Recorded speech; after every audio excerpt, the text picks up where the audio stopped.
Hello everyone, welcome back to my GH Spoiler channel. I hope everyone is having a wonderful day. General Hospital, Monday, 02/09/2026. Drew's recovery was Willow's big secret. You won't believe what she's been hiding this whole time. Port Charles woke up on Monday morning with the kind of tension that only a city built on secrets, scandals, and near-death experiences can sustain. And if anyone thought the drama had peaked, they were dead wrong. At General Hospital, the corridors buzzed with the kind of nervous energy that nurses learn to recognize before a storm. Monitors beeped. Shoes squeaked against polished floors, and somewhere in room 412, Drew Kane opened his eyes to a truth that would shatter everything he thought he knew about his recovery.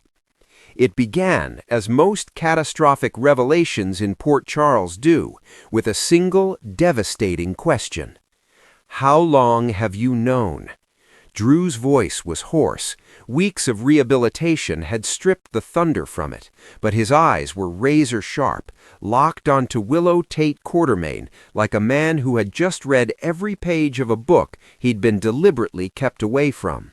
His jaw was tight, the vein at his temple pulsed, and Willow, standing beside his hospital bed, with her hands clasped in front of her like a woman bracing for an earthquake, didn't flinch. She had been waiting for this moment, dreading it. Maybe somewhere in the quiet chambers of her heart, she had even needed it to come. Since the beginning, she whispered. The word beginning hung in the air like smoke.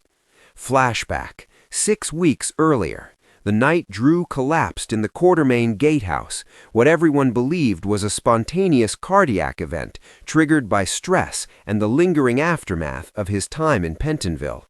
But Willow had known the truth the moment she reviewed his blood work at Monica's quiet request.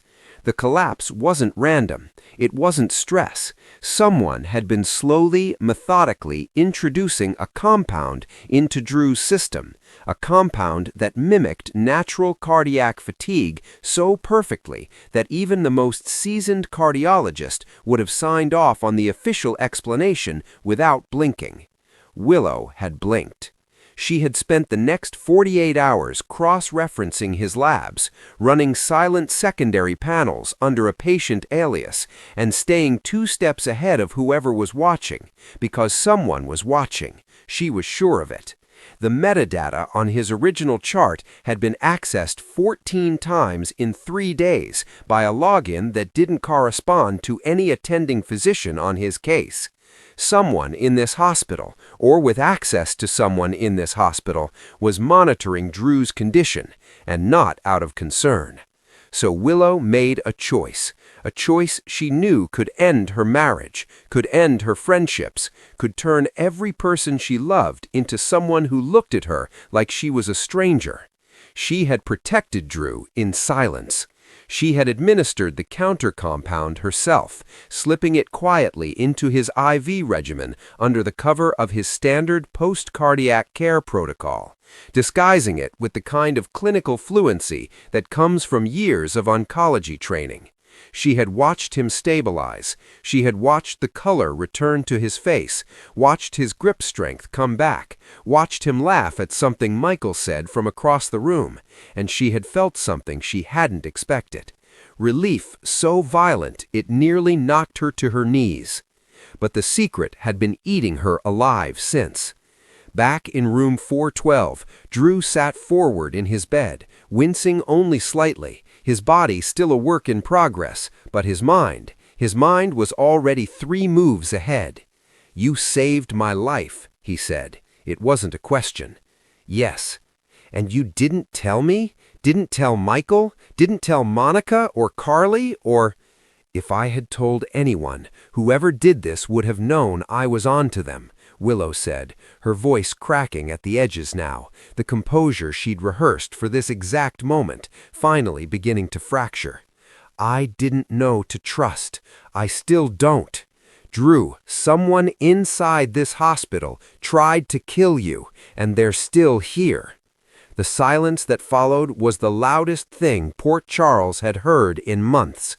Drew exhaled slowly, ran his hand over his face, and when he looked up at Willow again, there was something new behind his eyes. Not anger, though that would come, she was sure of it, probably in waves over the days ahead. Not betrayal, though she deserved that too. It was recognition, the look of a man recalibrating who his allies actually were. "Does anyone else know?" he asked. "One person," Willow admitted, "and I need you to trust me about who it is before I tell you, because your reaction is going to be—" The door opened, and the person who walked through it made Drew's entire body go rigid. It was Anna Devane, not in her capacity as a friend, not as a Quartermain family confidant, but with the unmistakable bearing of someone operating with official purpose. Her coat still dusted with the cold of a Port Charles February, her expression carved from something harder than stone. "We need to talk," Anna said, looking between Drew and Willow with eyes that suggested she already knew more than either of them had said out loud. "All of us. And we need to do it now, because whoever poisoned you, Drew, they made another move last night." Willow's face went white. Drew's hands gripped the bedrail, and somewhere across town, in an office with the blinds drawn and a burner phone in hand, someone received a single text message confirming that their cover had not yet been blown, and smiled. Port Charles had no idea the real game was just beginning.